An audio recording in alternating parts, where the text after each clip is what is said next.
Viviane recebe 3 vezes o que recebia o sicário. Eu acho que isso é algo que necessita de uma investigação urgente, mas quem fez esse tipo de coisa não pode ser chamado mais de banqueiro. Daniel Vorcaro não era um banqueiro. Daniel Vorcaro é muito mais do que isso. Daniel Vorcaro é um gangster. Daniel Vorcaro é um mafioso, um kingpin. E ao que parece, Mourão, o sicário, era o seu braço forte. A pessoa que fazia o serviço sujo. Quando eu digo que é um mafioso, eu não estou falando aqui apenas numa figura de linguagem vazia.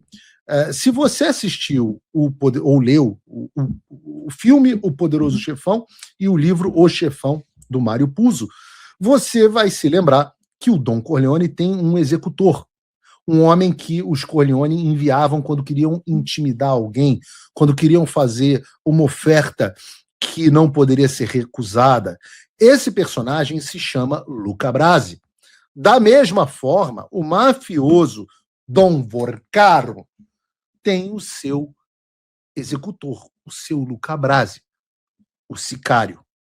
E eu já vou continuar aqui falando do sicário, mas eu confesso a vocês que enquanto a gente estava preparando o programa de hoje, eu me perguntava o seguinte: se esse sujeito, em um trabalho absolutamente sensível, que dispunha de dados, conversas, provas que poderiam derrubar o Daniel Vorcaro, recebia R$1 milhão por mês, o que é que a Viviane Marci de Moraes fazia para receber mais de R$3 milhões por mês?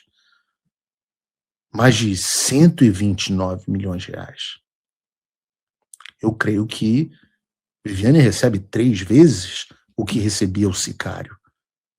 Eu acho que isso é algo que necessita de uma investigação urgente, ainda mais sob a luz do que a gente vai ver daqui a pouco. Seja como for, uma das ordens de Vorcaro ao seu sicário ficou registrada na prática.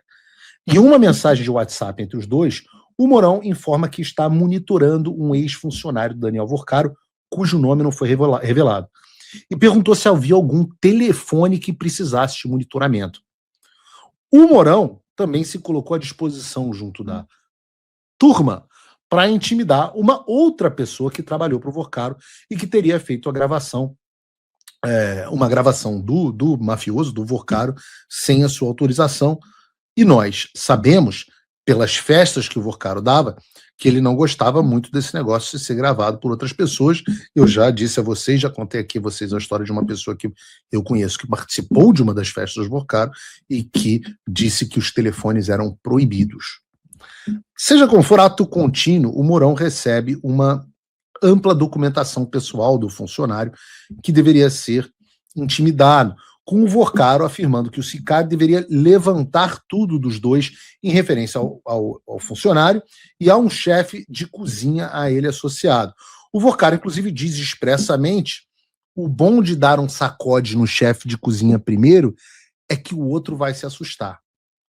Essas práticas do uso de violência para intimidação de inimigos do Vorcaro não se limitavam às pessoas próximas a ele, tendo também se estendido até a colegas de profissão, a jornalistas, que estavam publicando matérias que não agradavam o mafioso.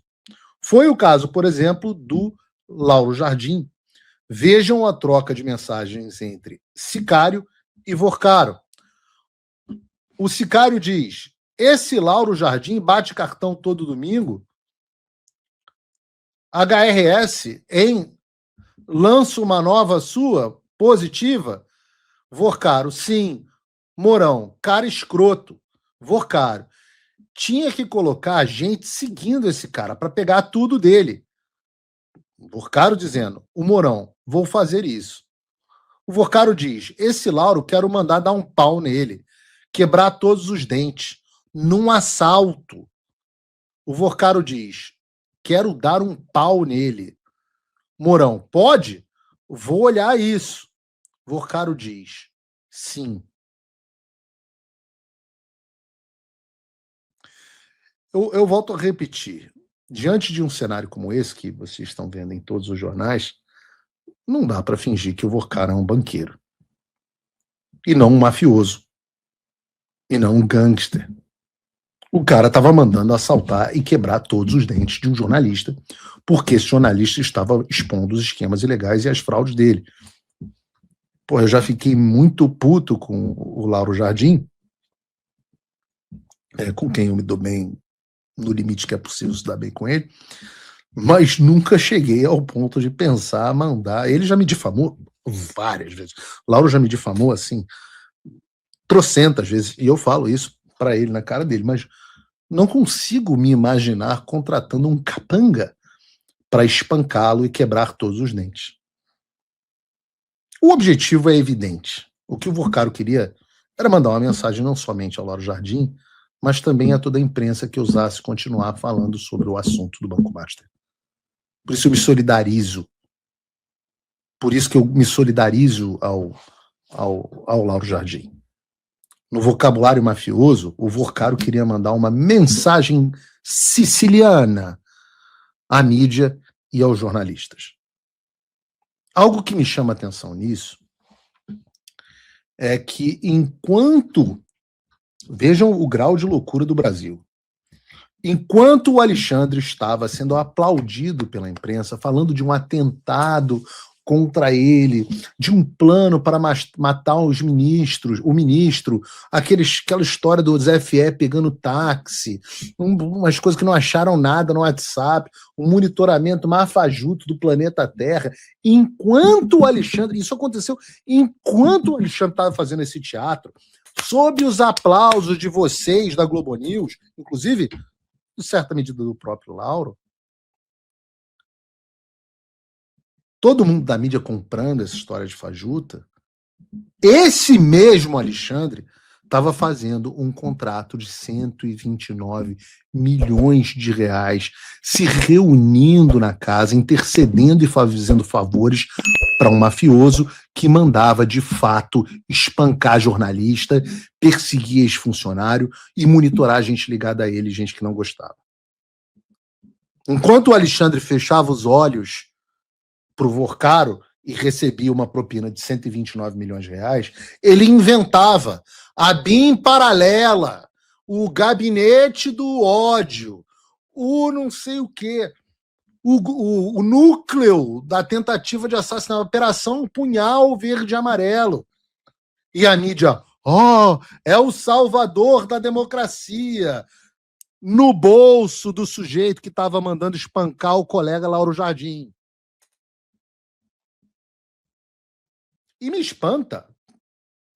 A gente chegou numa situação onde até a Andréa Sadi concorda comigo. Veja o que ela disse ontem na Globo News. Bota o vídeo da Andréa Sadi aqui. É máfia. E a gente fala tanto, né, Merval, de setores de Brasília, da política, do Supremo, MP, que ficam falando, olha só, ficar fazendo esse tipo de crítica, tal, ameaça a democracia. Ameaça a democracia? Olha isso aqui. O que é isso aqui? Integridade física, vida das pessoas em risco.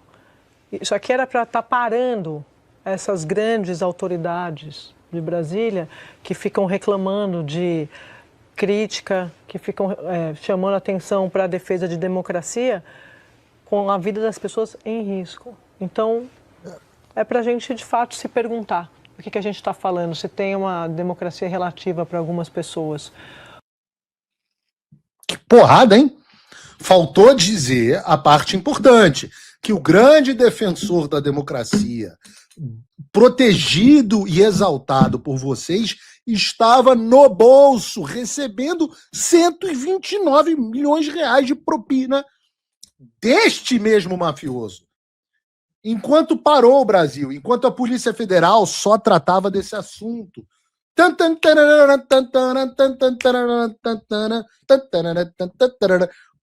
Show de mágica, fumaça e espelho, smoke and mirrors. Enquanto estava todo mundo prestando atenção no golpe do Bolsonaro, no salvador da democracia, estava protegendo o Brasil do punhal verde e amarelo, o juiz estava recebendo 130 milhões de propina do verdadeiro criminoso.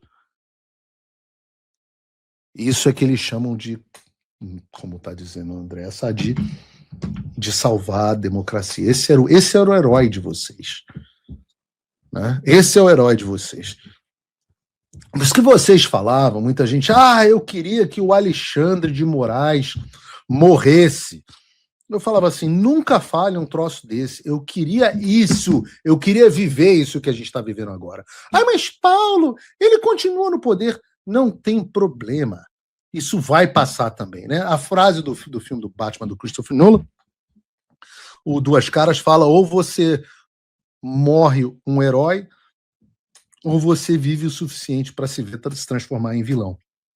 E, de fato, foi o que aconteceu com Alexandre. Alexandre viveu o suficiente, graças ao bom Deus que preserve a saúde dele, que ainda quero vê-lo no Chilindró, ou pelo menos desempregado, viveu o suficiente para se transformar no vilão para a Globo News.